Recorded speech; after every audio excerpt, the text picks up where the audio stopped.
24th of October, 1944. The Sea of the Philippines. Lieutenant Koshi Ogawa was going to drown.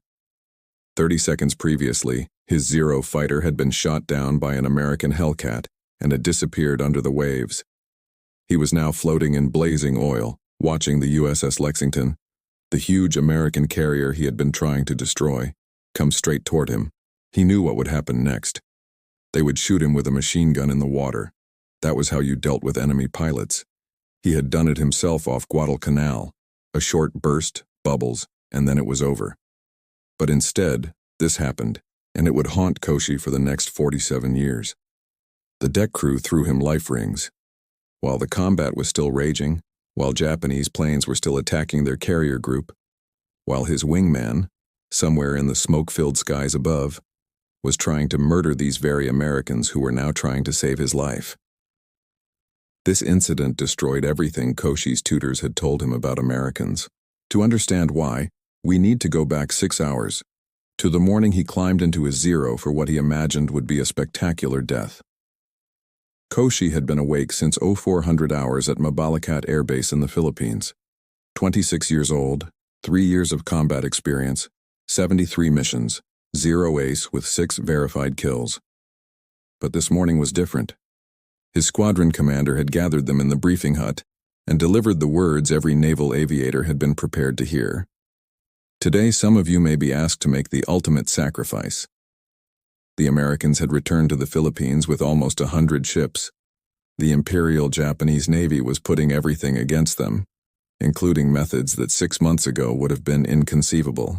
Koshi had heard the whispers of the kamikaze units, pilots purposely falling into American ships. But this morning's mission was conventional. Assault the American carrier group sighted 200 miles northeast. Return to base. Repeat till you died. Or the Americans went home. At 0645 hours, 12 Zeros lifted off.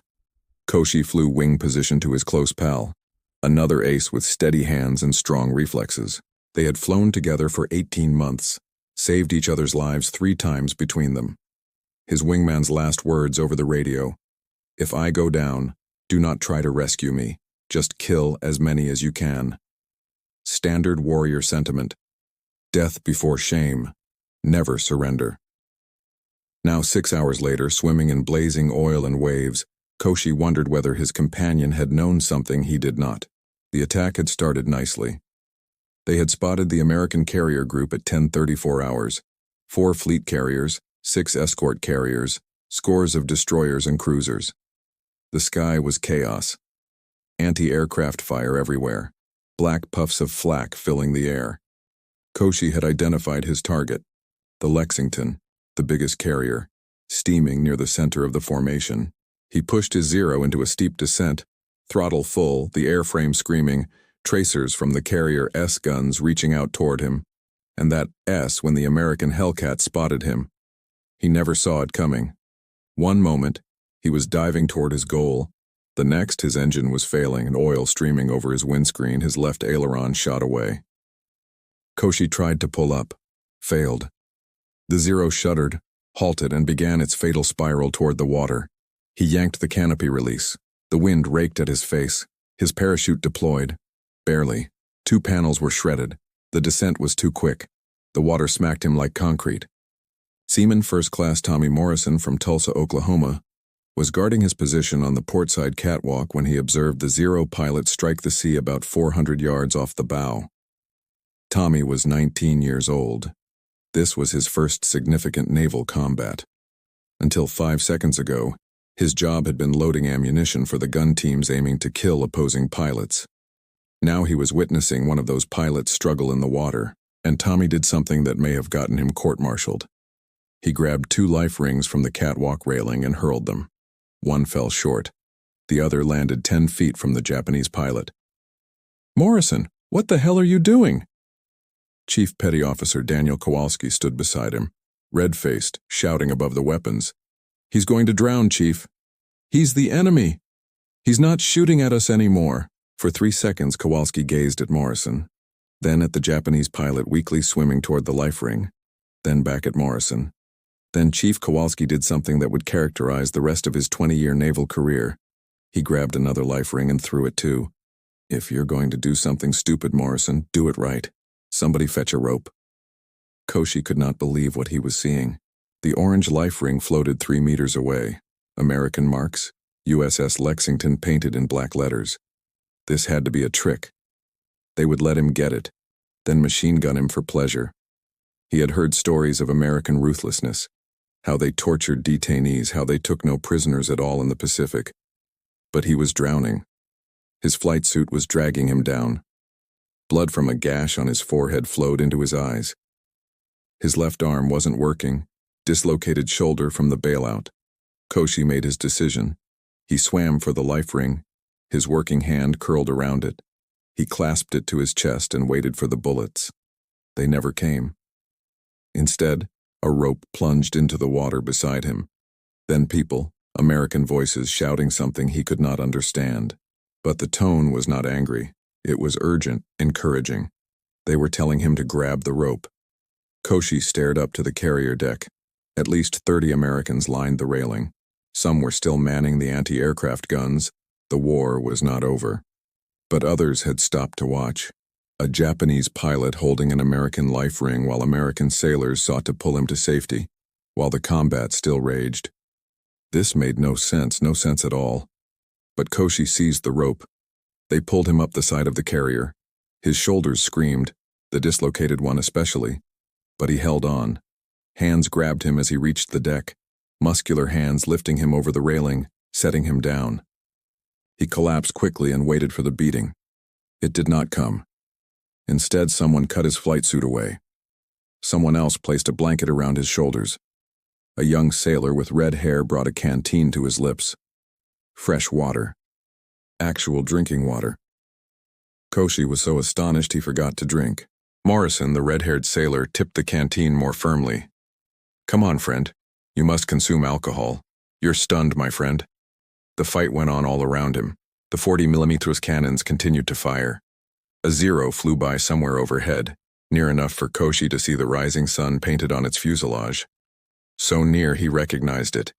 His wingman, still alive, still struggling, still trying to kill these individuals who were saving Koshi's life. There was a great deal of cognitive dissonance. Beside him, Chief Kowalski knelt. The older man had a weathered face that was stern, but not harsh. He pointed to Koshi's shoulder after gesturing to his own. "The shoulder is dislocated. Doc is on his way. It will be painful."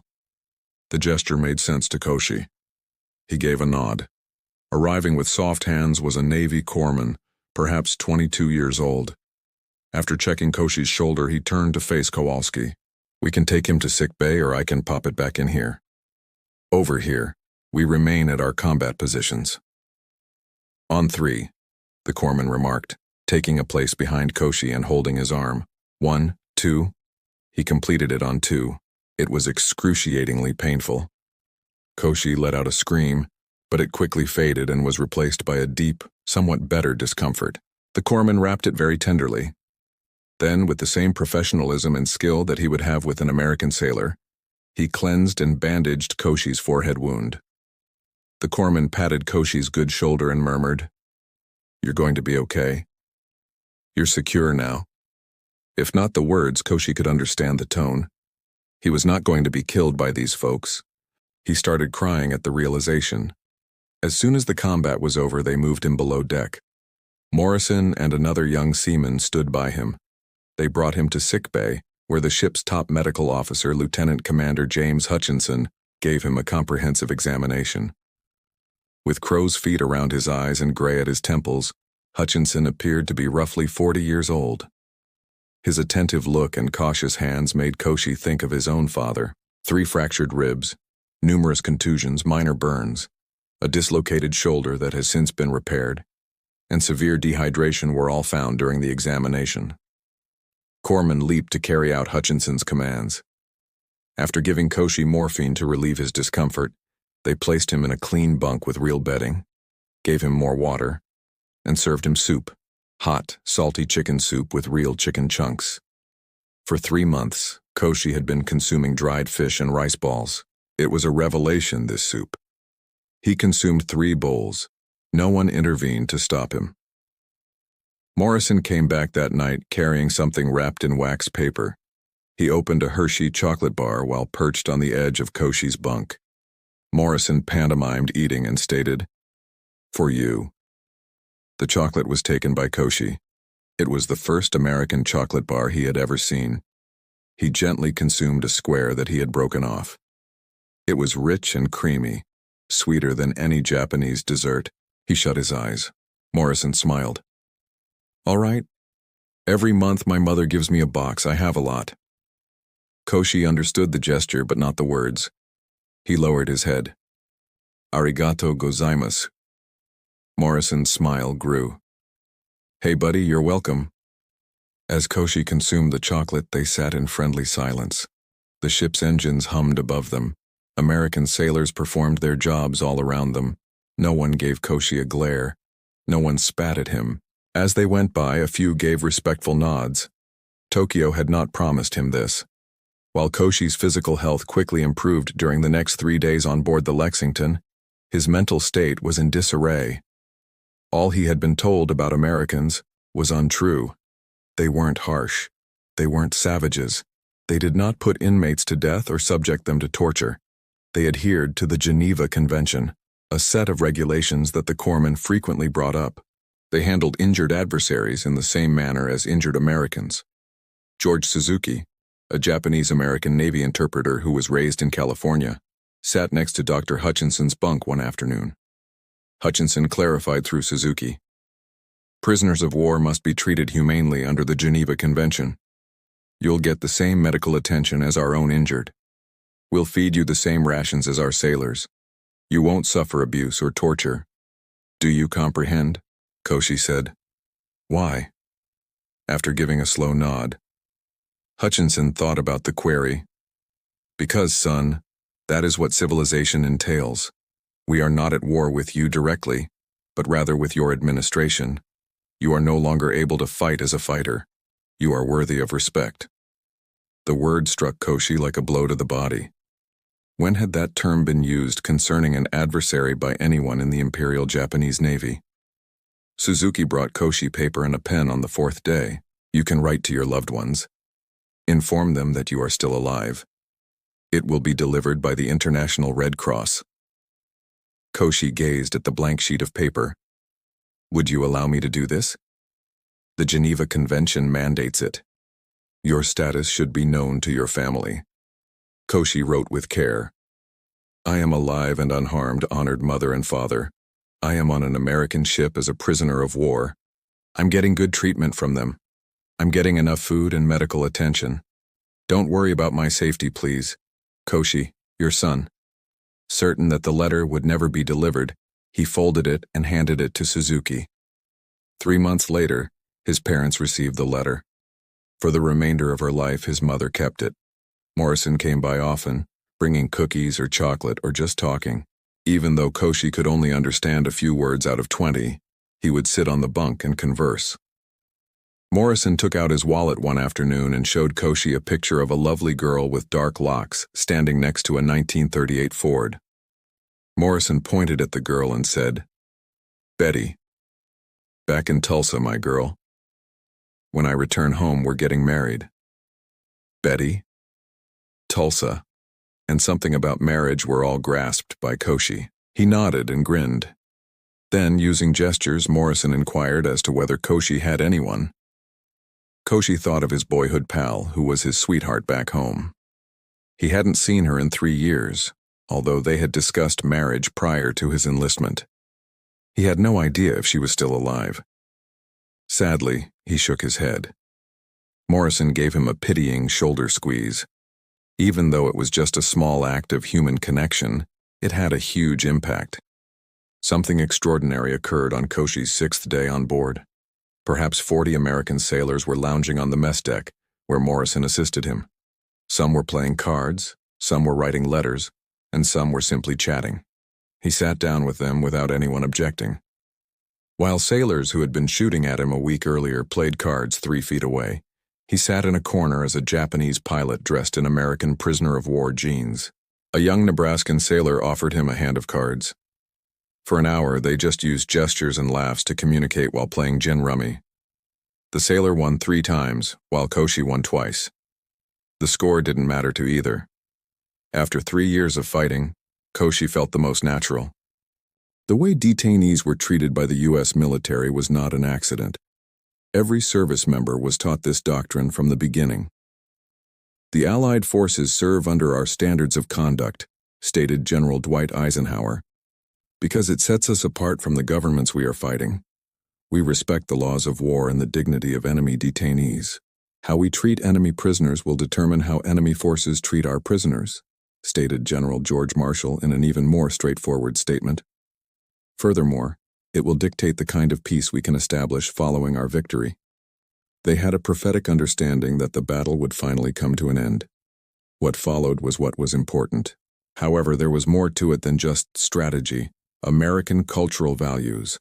Because of the Geneva Convention, Morrison had not tossed that first life ring.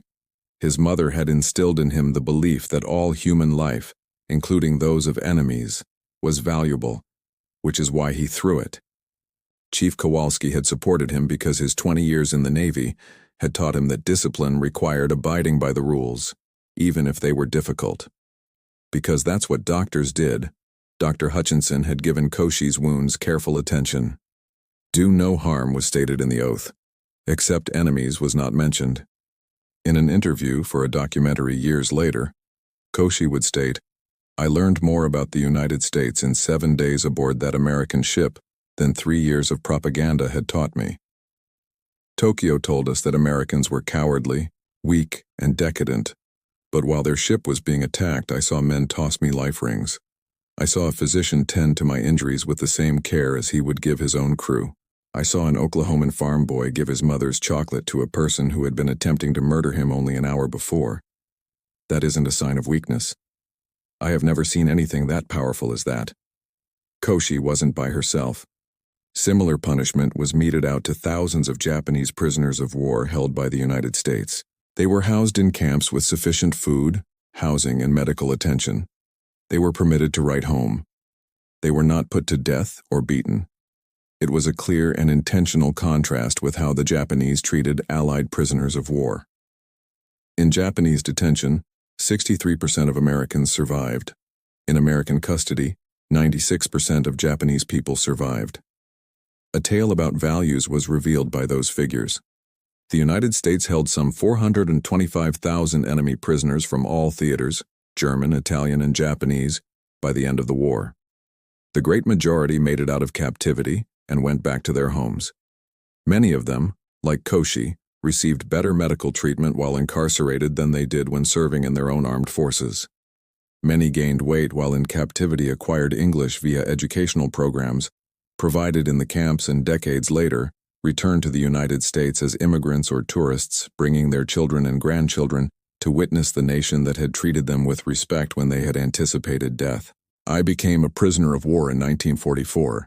A German prisoner of war detained at Camp Ritchie in Maryland subsequently stated. That same year, I became friends with America. The post-war world would change as a result of that friendship. Koshi spent 7 days on board the Lexington before being moved to a bigger prison on Guam, and finally a camp in Hawaii. There he worked on agricultural tasks, attended English classes, and gradually rebuilt his worldview throughout the remaining nearly 11 months of the war. When Japan submitted in August 1945, Koshi shed tears of relief rather than humiliation, though there was some of that. The conflict had ended. He may return home. 4 more months were needed for repatriation. Koshi Ogawa entered a nation he hardly knew when he disembarked from a cargo ship in Yokohama in December 1945. Millions of people died, cities burnt, and the economy was decimated, shattering Japan. However, Koshi returned home healthy, fed, educated, and completely transformed. He discovered his true love, who had managed to survive and was employed in an Osaka textile business. They have 3 kids after getting married in 1947. After serving as a translator for the American occupation troops, Koshi eventually worked for Japanese businesses that did business with American industries. And Koshi consistently searched for the Americans who had saved his life each year. 24 years later, In 1968, he finally found Tommy Morrison. Morrison was married to Betty, had 4 children, lived in Tulsa, and worked at an aviation manufacturing. He received a letter from Koshi. Morrison responded right away. Koshi Ogawa took a plane to Oklahoma in 1969. Morrison met him at the airport.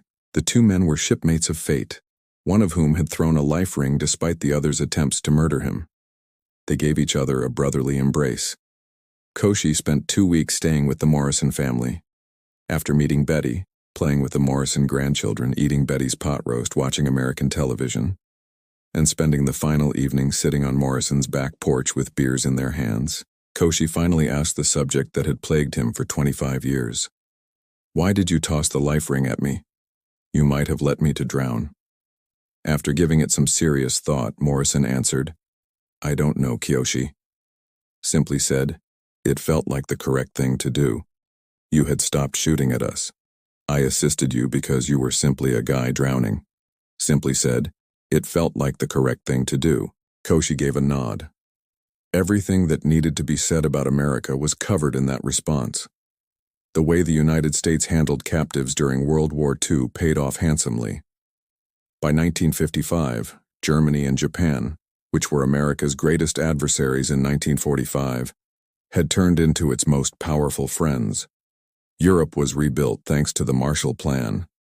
A democratic society was established in Japan during the American occupation. Former adversaries turned into economic partners, allies, and eventually champions of the same democratic principles that America had upheld even during the war.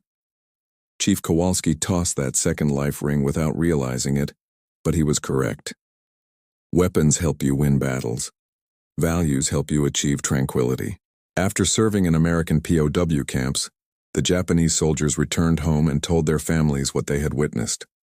After making friends while working on American farms, the German inmates returned home to promote democracy. After receiving treatment in American hospitals, the Italian soldiers returned home to contribute to the reconstruction of democratic Italy. Propaganda cannot help you establish those types of connections. When you don't have to, you build them by treating people with respect. Koshi Ogawa received an invitation to speak at the USS Lexington Museum in Corpus Christi, Texas, in 1991. The same carrier that had saved him from the water was now a floating museum when it was decommissioned. 73-year-old Koshi stood on the same deck where Morrison had tossed him a life ring. "I came to this ship expecting to die in glory," he said to the gathered audience as he ran his hands down the railing and gazed out into the lake. "Rather, I discovered how to live with dignity. My life, the lives of my children, and the lives of my grandchildren were all altered by that education." One October day in 1944, American sailors rescued a Japanese pilot. However, the pilot's lesson that human life is valuable even in times of conflict has reverberated throughout my family's 3 generations. My son attended school in the United States. An American was married to my daughter. My grandchildren are citizens of the United States. When Tommy Morrison, Chief Kowalski, and Dr. Hutchinson flung those life rings, they produced that. A whole family that upholds the American values of human dignity was saved, not just one. That is the true triumph of World War II. He received a 3-minute standing ovation from the audience. Wars come to an end. When the shooting begins, people lose sight of this essential reality. After the gunfire stops, treaties are signed, and the soldiers return home, the real work starts. Creating a peace that endures longer than the conflict. That kind of peace cannot be achieved by shame or retaliation. Following World War I, the Treaty of Versailles attempted that with its severe conditions, crippling reparations, and humiliation of the country. The planet was on fire once more 20 years later. However, addressing adversaries with respect results in a different outcome. It produces former adversaries who want to imitate your system instead of destroying it, and who remember your principles rather than your retaliation. Koshi Ogawa was not the only person saved by Tommy Morrison's flung life ring. It produced a Japanese interpreter who assisted American occupiers, a parent who instilled in his kids a respect for American principles, a grandfather to American citizens now serving in the armed forces. That is the long game of war, turning adversaries into allies rather than merely vanquishing them. And it begins with the straightforward choice to see the humanity in someone who is attempting to murder you in the midst of combat. when you have every reason not to. On October 24, 1944, Koshi Ogawa boarded his Zero aircraft with the expectation of both glory and death. Anticipating execution, he plummeted into the Philippine Sea. Anticipating torture, he boarded the USS Lexington. Rather, he discovered humanity, chocolate bars, games of gin rummy, and a life ring tossed by an Oklahoman farm boy who just believed that drowning men needed to be saved. Everything was altered by that. In the company of his American grandkids, Koshi passed away in 2003 at the age of 85. Tommy Morrison kept Koshi's letters in his desk drawer until his death in 2007. Throughout their latter decades, both men told the same tale to anybody who would listen. War puts your morals to the test when they are most difficult to uphold, and the side that does so prevails more often than battles. The peace is won by them. These are important stories. They serve as a reminder that life can be saved even in the most dire circumstances,